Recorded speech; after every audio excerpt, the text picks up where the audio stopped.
सो दोस्तों welcome to money stocks. इस video के अंदर हम लोग बात करने वाले हैं मल्टीपल स्टॉक्स के बारे में। तो चलिए सबसे पहले हम लोग बात करेंगे रिलायंस इंडस्ट्रीज के बारे में। तो रिलायंस का अगर आप पिछले ट्रेडिंग सेशन का परफॉर्मेंस देखोगे तो ऑलमोस्ट हमें 2.5% का करेक्शन रिलायंस इस कंपनी के अंदर नजर आया हुआ था। और एक करेक्शन दोस्तों बोल सकते हो कि प्रॉफिट बुकिंग हमें रिलायंस के अंदर नजर आया हुआ है।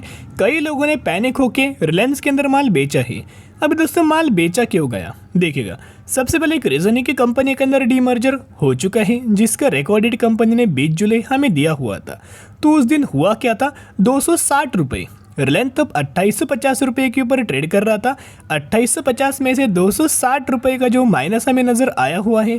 अब ये रुपये 200 माइनस क्यों हुआ, 260 रुपीज़ माइनस क्यों हुआ, क्योंकि आपको पता होगा जियो फाइनेंशियल सर्विसेज रिलायंस से बाहर आ चुका है। तो जब भी रिलायंस से बाहर जाएगा तो 260 रुपये जो वेटेज हमें नज़र आएगा जियो फाइनेंशियल सर्विसेज का, वो रिलायंस से बाहर हो जाएगा। तो जिसके हिसाब से अगर आप माइनस देखोगे तो ऑलमोस्ट हमें उतना हमें कंपनी का 2550-2600 रुपये के आसपास हमें रिलायंस दोस्तों वो प्राइस रेंज के अंदर हमें ट्रेड कर रहा था।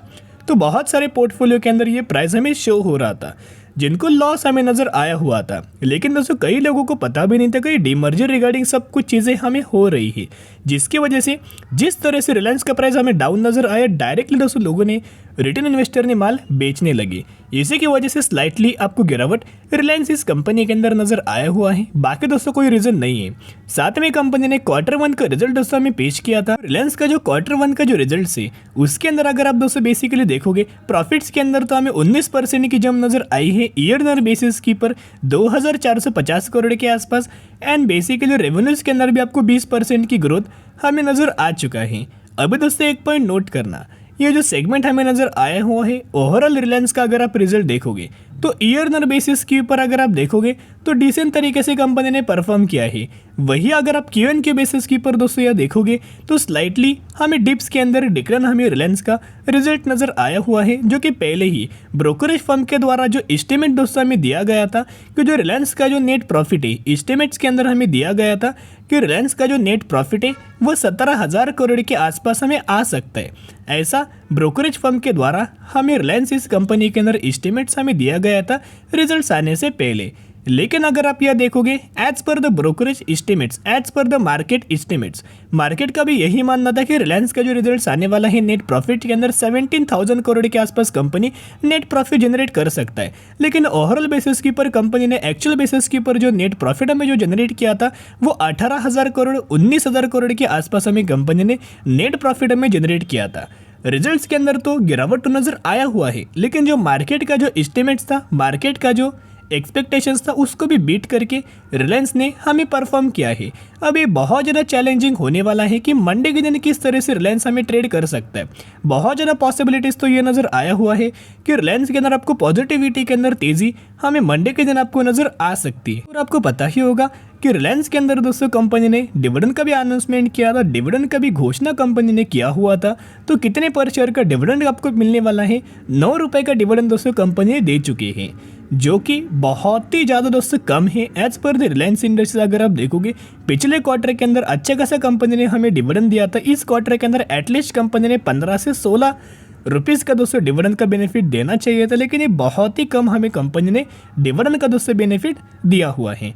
लेकिन यह डिविडेंड तो आपको 9 पर शेयर का मिलने ही वाला है, लेकिन कंपनी ने रिकॉर्ड डेट एग्जिट अभी तक मेंशन नहीं किया। जिस तरह से दोस्तों रिलायंस हमें ट्रेड कर रहे हैं 21 जुलाई के दिन अगर आपने देखा होगा तो रिलायंस के अंदर ऑलमोस्ट हमें 1.5 करोड़ के आसपास क्वांटिटी ट्रेडेड हुआ, उसमें से 82 लाख क्वांटिटीज़ के आसपास डिलीवरी उठाया गया। In the terms of percentage देखोगे 55% की डिलीवरी हमें 21 जुलाई के दिन नजर आ चुकी है। तो दोस्तों आप मुझे कमेंट सेक्शन के अंदर बता सकते हो आपका क्या मानना है कि रिलायंस इंडस्ट्रीज मंडे के दिन क्या कर सकता है। कि रिलायंस इंडस्ट्रीज के अंदर करेक्शन नजर आएगा या फिर हमें रिलायंस इंडस्ट्रीज के अंदर तेजी नजर आएगी, आप मुझे कमेंट सेक्शन के अंदर बता सकते हो। तो चलिए अभी दोस्तों हम लोग बात करने वाले हैं इन्फोसिस लिमिटेड के बारे में, जहां इन्फोसिस लिमिटेड के अंदर ओवरऑल बेसिस के पर 8% का गिरावट नजर आया हुआ था।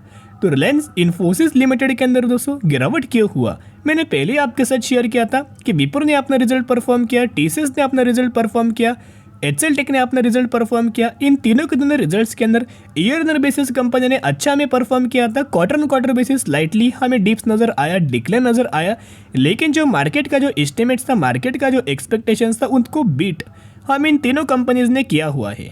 लेकिन इन्फोसिस के अंदर हुआ क्या, सिमिलर तरीके से रिजल्ट तो परफॉर्म किया हुआ है, लेकिन दोस्तों जो मार्केट का जो एस्टिमेट्स था, मार्केट का जो एक्सपेक्टेशंस था, वो बिल्कुल भी इन्फोसिस लिमिटेड ने Q1 के रिजल्ट्स के अंदर फुलफिल नहीं किया।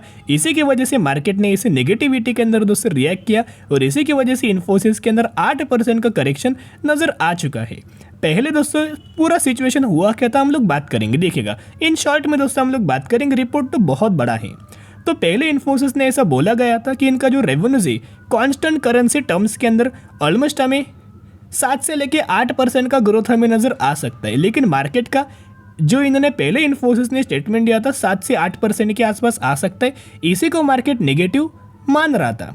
लेकिन जो कंपनी ने फिर दोस्तों ऐसा बोला गया कि हम लोग 7 से 8% तो नहीं, 3 से 4% के आसपास रेवेन्यूज जनरेट कर पाएंगे। तो पहले इनका सेंटिमेंट्स नेगेटिव था, पहले ही इस नंबर्स को नेगेटिव मार्केट मान रहा था और कंपनी ने उसको भी डिक्लाइन हमें परफॉर्म किया। तो होगा क्या, डबल नेगेटिव साइड के अंदर दोस्तों कंपनी ने परफॉर्म किया और इसी की वजह से इन्फोसिस कंपनी के अंदर गिरावट नजर आ चुकी है। तो अभी देखिएगा 30 मिनट्स एगो, आधे घंटे पहले दोस्तों एक अपडेट्स हमें नजर आया हुआ है, एकदम फ्रेश अपडेट्स के बारे में हम लोग बात करें। मोतीलाल ओसवाल के द्वारा एक टारगेट हमें दिया गया है, बाइंग रिकमेंडेशन दिया, टारगेट प्राइस 1600 रुपये। तो 1600 रुपये का टारगेट हमें इन्फोसिस इस कंपनी के अंदर दिया हुआ है। शेरखान ब्रोकरेज फर्म के द्वारा भी दोस्तों टारगेट हमें दिया गया है, लेकिन इनका ये मानना है कि और इन्होंने टारगेट अपना रिड्यूस दोस्तों किया हुआ है और ऑलमोस्ट टारगेट 1300 रुपये के आसपास हमें इन्फोसिस इस कंपनी के अंदर दिया हुआ है। चलिए अभी दोस्तों हम लोग बात करने वाले हैं शेयर होल्डिंग पैटर्न्स के बारे में, जहां अगर आप इन्फोसिस के अंदर दोस्तों प्रमोटर्स का होल्डिंग देखोगे तो मेन जो डेटा है जून 2023 का अपडेटेड हो चुका है। तो पहले दोस्तों प्रमोटर्स का होल्डिंग कितना था, 15.14% के आसपास। करेंटली अगर आप देखोगे 14.94% के आसपास होल्डिंग हमें नजर आया हुआ है। तो बहुत सारे मार्केट के अंदर दोस्तों होता क्या है, अगर एक भी दोस्तों नेगेटिव न्यूज़ स्प्रेड हो जाए, एक भी अगर दोस्तों नेगेटिव न्यूज़ कोई भी अच्छे खासी कंपनी के अंदर स्प्रेड हो जाए, इनको जो भी ब्रोकरेज फर्म होता है, जो भी एनालिस्ट होता है, छोटी सी खबर को बहुत बड़ा दोस्तों दिया जाता है, जिसकी वजह से रिटेल इन्वेस्टर डर के मार्केट से माल बेचने लगता है। ये दोस्तों माइनर सा प्रॉफिट बुक, माइनर सा आप बोल सकते हैं कि उन्होंने अपना होल्डिंग हमें रिड्यूस किया है, कोई बहुत बड़ा होल्डिंग रिड्यूस दोस्तों नहीं किया है। एफआईएस का अगर आप डेटा देखोगे तो पहले एफआईएस के पास 35% का होल्डिंग था, ऑलमोस्ट करंटली 33.44% का होल्डिंग नज़र आया हुआ है। 1.5% का होल्डिंग हमें रिड्यूस किया गया है। जो इन्होंने प्रमोटर्स ने होल्डिंग रिड्यूस किया, एफआईएस ने होल्डिंग रिड्यूस किया, वही दोस्तों लगातार हमें डीआईज होल्डिंग अपना इंक्रीज कर रहा है। तो ये कोई नेगेटिव खबर नहीं है, ऐसा नहीं कि प्रमोटर्स ने भी माल बेचा, एफआईएस ने भी माल बेचा, डीआईज ने भी माल बेचा और सिर्फ खरीदारी किया है पब्लिक ने, ऐसा दोस्तों बात नहीं है। जितना माल बेचा गया है उतना ही माल हमें डीआईज ने खरीदारी किया है। तो दोस्तों कोई डरने की बात नहीं है, जो मैंने पहले आपके साथ शेयर किया था। अगर आपको इन्फोसिस का रिजल्ट दोस्तों बुरा कंपनी ने अगर परफॉर्म किया है और अगर गिरावट नजर आए तो ये बढ़िया मौका बनेगा, बहुत बड़ा चांस आपको फिर से कंपनी देने वाली ही निवेश करने के लिए ही। तो करंटली जो गिरावट है उसके अंदर निवेश करने के लिए बढ़िया मौका हमें कंपनी ने दिया गया है। क्योंकि अगर आप देखोगे म्यूचुअल फंड्स का डेटा जो कि अपडेटेड है जून 2023 के बारे में हम लोग बात करें, 136 म्यूचुअल फंड्स की बाइंग एंड 124 म्यूचुअल फंड्स की सेलिंग हमें इन्फोसिस इस कंपनी के अंदर नजर आई हुई है। लेकिन मैक्सिमम के अंदर दोस्तों अगर आप देखोगे तो लगातार हमें म्यूचुअल फंड्स इस कंपनी के अंदर लगातार माल बाइंग कर रही हैं। तो चलिए एक एग्जांपल के बारे में दोस्तों हम लोग बात करेंगे। आदित्य बिरला का एक फंड जिन्होंने 13,990 करोड़ की खरीदारी इन्फोसिस इस कंपनी के अंदर किया हुआ है। पीजीएमआई का एक फंड है 8,500 करोड़ की खरीदारी किया हुआ है। एसबीआई का फंड है ऑलमोस्ट हमें 96,000 करोड़ की खरीदारी किया हुआ है। फिर मिराई एसेट का एक फंड है जिन्होंने 35,000 करोड़ की खरीदारी की हुई है। निप्पॉन का एक फंड है 1436 करोड़ की खरीदारी हमें किया हुआ है। लगातार अगर आप देखोगे तो mutual funds huge amount of bullish हमें इन्फोसिस कंपनी के अंदर नजर आए हुए हैं, क्योंकि कंपनी 1950 रुपये की कंपनी 1340 रुपये के ऊपर करंटली ट्रेड कर रही है।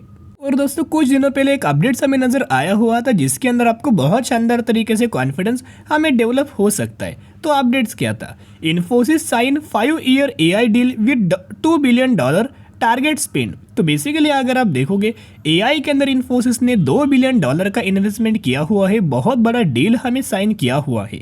एआई यानी कि आर्टिफिशियल इंटेलिजेंस, जिस तरह से दोस्तों हम लोग बोलते हैं कि ऑटो सेक्टर के अंदर जो भी कंपनी इलेक्ट्रिक व्हीकल्स के अंदर काम करेगी वो आने वाले फ्यूचर में बड़ी वेल्थ हमें क्रिएट करके दे सकती है। सिमिलर तरीके से जो भी कंपनी आईटी सेक्टर से बिलोंग करता है और जो कंपनी एआई के ऊपर काम करेगा वो भी कंपनी आने वाले सालों में बड़ी वेल्थ हमें क्रिएट करके दे सकता है। तो जिसकी वजह से इन्फोसिस एआई के अंदर काम कर रहा है, टीसीएस काम कर रहा है, हैप्पीएस्ट माइंड काम कर रहा है, जितने भी कंपनी दोस्तों काम कर रही, कोई भी कंपनी जो आपको पसंद है जरूर कंपनी को बाय ऑन स्ट्रेटेजी अप्लाई करके लंबे समय के लिए होल्ड करना। तो दोस्तों इन्फोसिस के अंदर जितना गिरावट नजर है उतना खरीदारी करके लंबे समय के लिए होल्ड करना। तो चलिए अभी हम बात करेंगे सर्वेश्वर फूड लिमिटेड के बारे में। करंटली कंपनी 88 रुपीज के ऊपर ट्रेड कर रही, 10.5% की रैली एक दिन के अंदर नजर आ चुका है, क्योंकि कंपनी ने दोस्तों अनाउंस किया है बोनस प्लस स्प्लिट, यानी कि एक ही सी कंपनी के अंदर एक ही बारे में आपको बोनस के साथ साथ स्प्लिट का आपको बेनिफिट देने वाली है 2 अगस्त को।